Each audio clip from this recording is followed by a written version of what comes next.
On le sait tous. Vie de société. Où sont les héros? Spiritualité. Développement Personnel. Où sont les héros? Où sont les héros? Il existe un héros à l'intérieur de chacun. Ces héros se révèlent lorsqu'ils ont une vision claire de ce qui est. À travers la vie en société, le développement personnel, la spiritualité, je partage ma vision de ce qui est, de comment notre monde fonctionne, de ce qui ne colle pas, afin de permettre de réveiller en chacun des idées qui permettront un jour d'obtenir ce monde parfait que nous souhaitons tous. Je suis une messager et je cherche des héros. On le sait tous. Vie de société. Où sont les héros? Spiritualité. Développement personnel. Où sont les héros? Où sont les héros?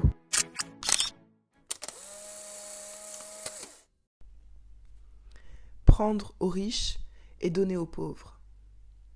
Bienvenue dans le monde de Robin des Bois, n'est-ce pas? Cette devise a beaucoup été reprise dans toutes les cultures de notre monde. Prendre aux riches et donner aux pauvres. Ça paraît sympa quand on regarde le principe du point de vue de l'égalité. Il y a 12 parts dans ce gâteau, toi tu as pris 8 parts juste pour toi, on va te reprendre ces parts et on va les redistribuer de façon équitable pour que chacun ait une part. Top, principe génial. Mais il y a juste un problème. Il appartient à qui le gâteau? Il appartient à qui le gâteau? On sait que le gâteau n'appartient pas aux pauvres, puisqu'ils veulent une part de celui-ci. Si le gâteau appartenait au gouvernement, il n'y aurait pas de sujet. Le gouvernement pourrait faire sa petite distribution équitable à chacun, et il ne serait pas question de devoir prendre aux riches pour donner aux pauvres. En fait, le gâteau appartient aux riches. Les riches sont ceux qui ont constitué des entreprises, sont restés éveillés à travailler jour et nuit pour construire leurs concepts. Les riches sont ceux qui ont travaillé dur pour réussir à gagner la levure, réussir à gagner le blé, le sucre, et une fois tous les composants du gâteau réunis, c'est encore une fois les riches qui ont préparé le gâteau. Donc, créer des revenus grâce aux entreprises qu'ils ont eux-mêmes créées. Et ils ont donné 4 parts du gâteau à travers les cotisations sociales, impôts et autres. Ils ont donné ces 4 parts de gâteau alors qu'à la base, c'est leur gâteau. Et on se retrouve dans une situation où les gens qui n'ont rien fait pour créer ce gâteau disent soudainement que « Oh, c'est pas juste, lui il a un gâteau et nous on n'a rien ». Ben oui, il faut bosser pour avoir un gâteau en fait. Donc c'est trop facile. Venir exiger que les riches devraient donner encore plus de parts de gâteau, c'est de l'extorsion, c'est du vol, c'est du racket. Ce qui est dommage avec cette mentalité, c'est que, vous vous doutez quand même que quelqu'un qui a travaillé aussi dur pour créer son gâteau, qui a sacrifié des nuits de sommeil, qui a sacrifié des vacances et des instants avec ses proches, cette personne qui a sacrifié tout ça, et qui voit qu'on vient lui prendre presque la totalité de ce qu'elle a créé toute seule, vous vous doutez quand même que cette personne ne va pas continuer à se casser la tête, à faire des gâteaux qui vont lui être volés en grande partie. Eh ben non.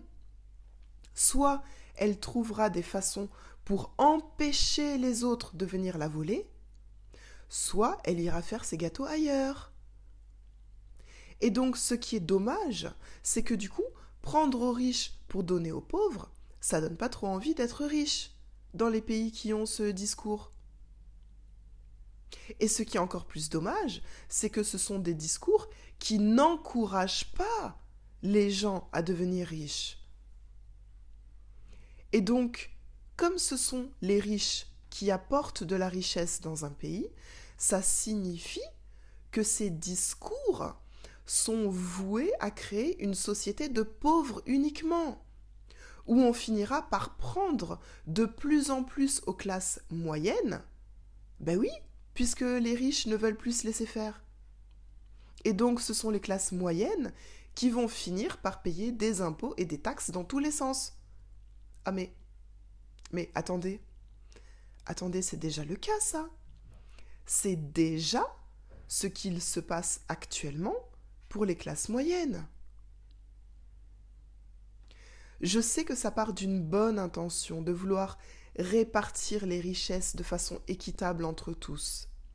Mais il faut bien réfléchir à qui appartient la richesse à la base. Si c'est de l'argent volé, d'autres voleurs volent le voleur. À la limite, c'est le karma. Mais si c'est de l'argent gagné à la sueur du front de quelqu'un, venir le lui prendre, c'est pas du tout héroïque, c'est du racket. Il y a beaucoup de concepts qui malheureusement encouragent l'inaction dans nos sociétés, alors que chacun a des idées qui peuvent s'avérer merveilleuses et être des pépites d'or.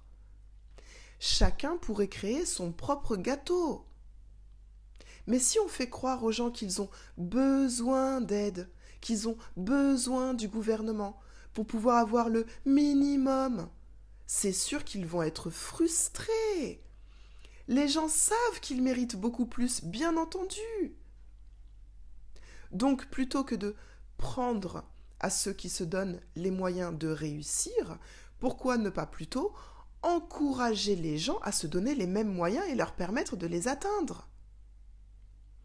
On a besoin de héros ici, des héros qui vont avoir des idées pour permettre que de plus en plus de personnes deviennent riches. En attendant ces héros, regardons un peu les choses sous un autre angle. La richesse est-elle vraiment un gâteau? C'est-à-dire, la richesse vient-elle vraiment d'un montant prédéfini qui ne change pas et qui est soit dans la poche des uns, soit dans la poche des autres? Pas du tout. L'argent est un objet qui est créé. L'argent est quelque chose qui est fabriqué, qui est imprimé chaque jour. Chaque jour, il y a de plus en plus d'argent qui rentre dans la circulation. Alors pourquoi les pauvres s'appauvrissent et les riches s'enrichissent? Pour moi, il y a deux types de raisons principales à cela. Les raisons intérieures, qui sont liées aux croyances qu'on a sur l'argent, et les raisons extérieures, qui sont liées à comment on fait pour créer de la valeur. La première catégorie, les raisons intérieures, concernent toutes vos croyances sur l'argent. Par exemple, est-ce que pour vous, une personne riche, c'est une bonne personne? Si vous pensez que les gens riches ne sont pas de bonnes personnes, il y a peu de chances que vous deveniez riche vous-même, puisque, bien entendu, vous ne souhaitez pas devenir une mauvaise personne. Pourtant, qui donne le plus aux œuvres caritatives et aux pauvres dans le monde entier? Les riches. En réalité, il y a des bonnes et des mauvaises personnes partout, parmi les riches et parmi les pauvres. Il ne faut pas tout généraliser.